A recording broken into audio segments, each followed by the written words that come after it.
யோ GG மாமா, அந்த யுவராஜ் சிங்க பார்த்து கத்துக்கோ. கோச்சிங்னா என்னன்னு டான்ஸ் எல்லாம் பெயின் பண்ணி இந்தியா டீமுக்குள்ள கொண்டு வர ப்ராசஸ பண்றல இந்த யுவராஜ் சிங் எக்ஸ்பர்ட். இந்த ஜிஜி மாமா மாதிரிலாம் பார்சியாலிட்டி பாக்குற ஆளே கிடையாதுயா அந்த யுவராஜ் சிங்.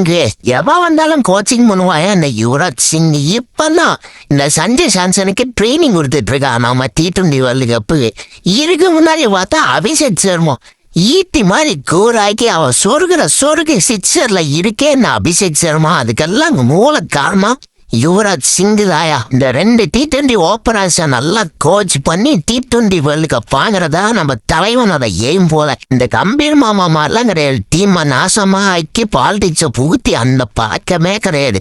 கம்மனே நம்ம யுவராஜ் சிங்க கோச் ஆக்கிருங்கயா இந்தியாவுக்கு. இவனை கோச் ஆக்குனா அது சும்மா வெறித்தனமா இருக்கோயா இந்த இந்தியா டீம்.